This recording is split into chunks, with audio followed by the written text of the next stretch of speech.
So last week I talked about, a big issue that people are facing right now. And I mentioned, talking about something that's kind of related to what happened in the previous video. You guys have probably experienced that one time. When you go to school and your buddies are like just talking about, how life is outside of school. There's always going to be that one kid that's like, my parents let me stay up until like 3 in the morning or some crazy late time. And, they let them play games endlessly and stuff like that. Or maybe you're that one kid that's like, wow, I wish my parents would let me do this stuff. I definitely was, the second one, alright? That's how I felt.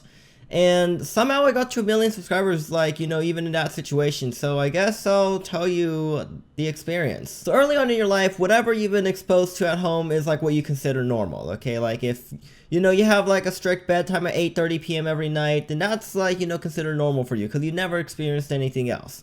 And if you like are forced to do like XYZ things at XYZ specific time, that's what you do, alright? It's like, there's really nothing that like I see going wrong there because it's the only thing you've been exposed to, only thing you know what to do. So I had this really rigid schedule before I started school. It was like, just do certain stuff, go to like a, certain routine, follow it. I don't remember much of that stuff because it's, borderline when human memory first, actually solidifies and stuff. But what I do remember is the system was rigid enough and I didn't really care about like watching TVs and stuff like that. So I was pretty fine with it, okay? I didn't really have any other like non-school related stuff that my parents wanted me to do at that time. But whenever you do go to school, you meet a lot of other people, and these other people all grow up in like sometimes very different environment than you did. So what I would always mention is, how I'd have like a bedtime at like the latest was like 9 p.m. I'd have to be in bed at least by 9:30, so like I'd have to like, clean up and like wrap up everything at 9. My parents would make me do like an after school program where like they give you like extra worksheets to do so you can like learn more content and everything. And that took up about like an hour or two after school, okay? Like school would end around 3 and get there at like 3:30, and then like my parents would pick me up at like 5:30. So yeah, about an hour, 2 hours, sometimes a bit more than that. So for the first part of elementary school, like up until like 3rd grade, I'm gonna say, it went pretty smoothly. Like everything, there wasn't really too many like bumps and stuff like that. But then around 3rd grade is when I overheard some people at lunchtime talking about this one thing that you may or may not know, and it's called Club Penguin. And from what I could tell, like all their like, tone and everything like that, they sounded like they had a really good time in Club Penguin. So I was like, I definitely need to see this for myself. A month or two before, like, this happened, my parents got a new computer. And, it was finally an upgrade over the single-core 1990s Pentium machine that we used to have. But here's the thing. My parents had no idea that, like, I even know about this thing called video games. They have no idea how to, like, properly control video games and stuff. So it was kind of like a big risk I was taking, one of the very, very early big risks. So one day I managed to gain access to a computer. How I managed to do so, I have no idea. It was probably like on the weekend and my parents just let us like do whatever. So I managed to get access to the computer and go to Club Penguin's website. And on Club Penguin's website, it asks for like the parents' email because obviously, it's designed for kids and kids technically aren't supposed to have emails. But I had one at the time. So I was like, you know what, I'll just use my email. What could possibly go wrong? Do they really have the systems to check that? I don't think so. So I used my own email, made the account, went in there, and I was like, holy crap, this thing is absolutely amazing. I just want to grind, man. But like at that time, I didn't call it grinding. I just wanted to like have fun, get a whole bunch of stuff inside of the game. So once they found out about me, liking all these games, they decided to set a time limit. A very reasonable and totally not extreme limit of 10 minutes. Not hours, minutes. So you guys are probably like, the heck? 10 minutes? That's literally, you can't even rob 2 stores in Jailbreak, okay? So yeah, at first I was like, at least I get to play. But as I got more involved in the game, things started taking a lot more than 10 minutes. And from there, it just doesn't go that well anymore. So later in like 4th or 5th grade, stuff like around then, I would hear about this game that you guys probably know as Minecraft.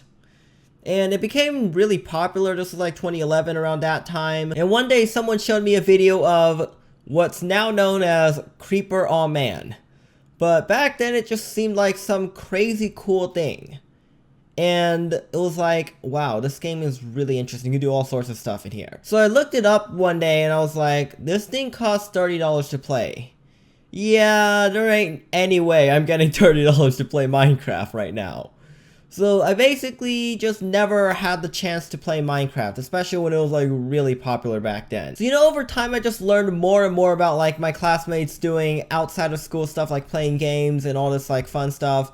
Meanwhile, I'm over here with parents that are like, you gotta go do this after school material, whatever you want to call it. And then, they made me day cutter classes, the typical Asian parent, piano lessons, swim lessons, and, some whatever math and science stuff popped up, they wanted me to do it. And you can't forget the art class too. So you probably are like thinking, why didn't I just stop? The problem is, I've been doing this for like 4 or 5 years, and my parents are like really insisting on, just you gotta learn to push through stuff, even if it's stuff you really don't like. But you could probably tell, at first I was like, sure, they might suck, but maybe they're preparing me for middle school. Because I heard at school, middle school is going to be more challenging than elementary school. There's going to be more coursework. So I was like, I'll see if this coursework is actually going to translate into like what middle school is. So I go into middle school, and the coursework at school, at least, is like the same, if not easier than elementary school. But then at middle school, here's the thing. People start caring a lot about social stuff. Like, a lot more.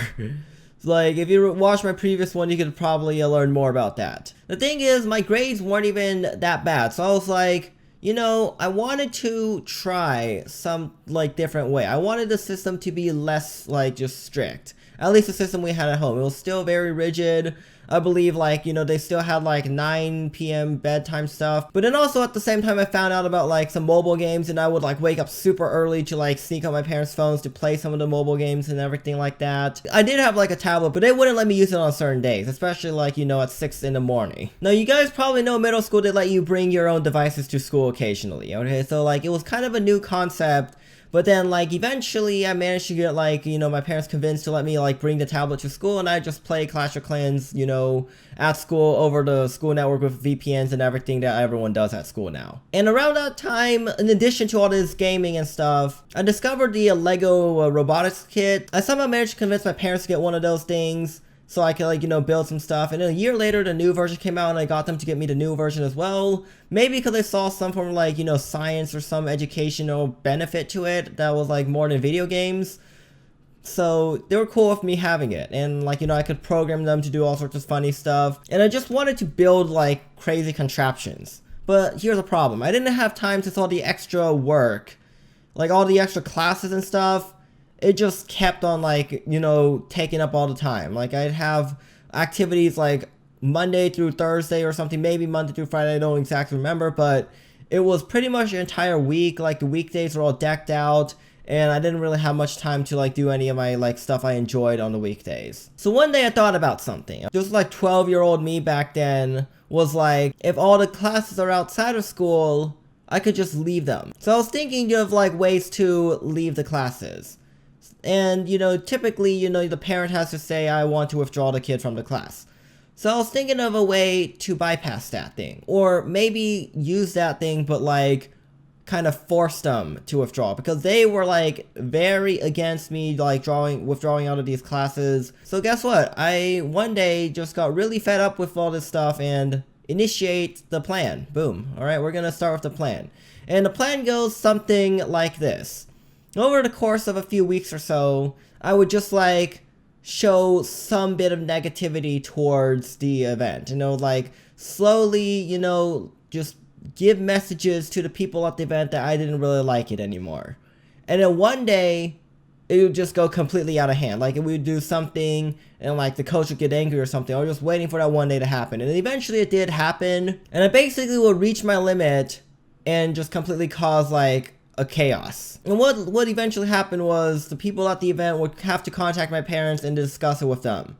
And so it basically left my parents with, like, no choice, but with now, like, the people at the program and me, like, both saying we don't, like, it's not a best fit for me, like it was the only option for my parents to like withdraw me from the courses. So I eventually one by one did this to a few of my like the classes. And by the time like it was 8th grade, most of the courses I had like got out of. And you guys might be thinking this is like a really extreme way of doing it, but in my opinion, it was like the only option. Like I was kind of afraid to like talk to the adults there because, you know, previously I mentioned in my other video that I had some trouble trusting other people, and especially adults, considering what happened with like me and a teacher. If you guys haven't watched my other video, make sure you guys check that out. But yeah, long story short, I just didn't really trust the adults, so I just wanted to do like take control of the situation myself. So by the end of middle school, like I said earlier, I had like basically dropped out of all those extra outside of school things, and I had the time to finally, you know, just do what I enjoyed, and that was like the robot stuff. But eventually I got into building stuff on Lumber Tycoon 2, like I mentioned in the other video.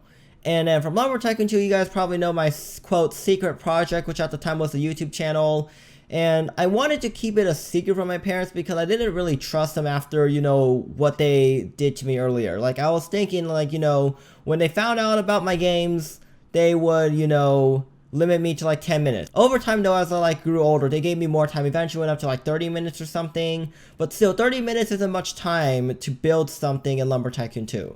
Like, for context, building that jewelry store and I did in Build-A-Boat recently, that thing took like 2 hours in 4 days. So 4 days, 2 hours each day, like 8 hours total. So I wanted to keep this channel hidden from them, just like so they wouldn't really know I was doing it in the first place.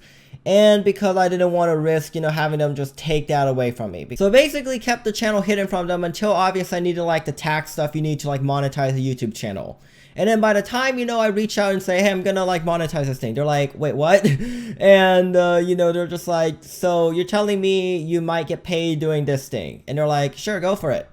So there we go. I managed to get my parents on board with the idea of me starting a YouTube channel. Well, at least like, well, not really starting it, but like continue building it at this point. Because I already gotten like close to 1,000 subscribers at that point. And yeah, like, from then, my parents were completely cool with me making videos, and like they would even start to like support me making videos. And keep in mind, back then, the only thing I realized was they saw me playing games and didn't want me to do that. So I was like, the fact that they were even supporting me, like making videos of me playing games, that was kind of ridiculous. And it was like absolutely amazing that somehow, some way, instead of my parents like, you know, pressuring me to stop playing games, they were like, just do it, I guess. So, having faced all of these negative experiences as a kid, it's relatively easy, like, if, you know, if you're a third, like, outside observer, to just, like, oh, blame the parents, they're too strict and stuff. But the way I see it is, don't do that. Don't, you know, be negative at negative stuff that's happened in the past. Whatever crap's already happened, has already happened. I can't, you know, time travel back and fix the stuff, because then stuff wouldn't turn out the way it is right now, and like a whole bunch of science theory, insert that here or whatever. We can't change the past. We can only change the future, and we can do that one step at a time. So final thoughts here. I know right now pretty much all of you guys are stuck at home, and some of you guys probably have really strict parents. And you know, in times like these, I don't know why parents would limit kids' free times. After all, you know, schools are either online or like completely closed. So I know I'm kind of fortunate to have like, you know, 1 million subscribers and all this stuff, but the stuff I've been through, you know, I was at one point playing games for 10 minutes a day. And the fact that I started a YouTube channel out of that is just kind of, you know, it still is like, how did I pull that off? But somehow I did, and we're here. So I just wanted to share this thing with you guys, you know, give you guys some inspiration, some hope, let you guys know you're not alone. Because, you know, to do this, I wasn't just like a random kid. I had to like, you know, get good grades and, you know, just show that I was doing well in school before my parents like gave me like more control. Okay, you have to like show some responsibility, and then your parents will give you like more control over your own life. I'm pretty sure if you do this to your parents, like show them that you're responsible and stuff, especially during like this quarantine stuff, then they'll probably give you more game time, alright? And if for some reason they're being really stubborn about it, I'd probably recommend talking to like a counselor or some professional that's certified in the field. And although I'm not like the most qualified person to like give all this advice, I still can like, just give you guys some suggestions here. I know it's really tough to forget about the past. I mean, why else would I be making this video right now? The best thing to do is honestly just to forget about it, alright? Like, sure, I know it's tough, but we can't really change what's in the past. We can only change what's going to happen in the future. So go out there and do some things that will change your future for the better.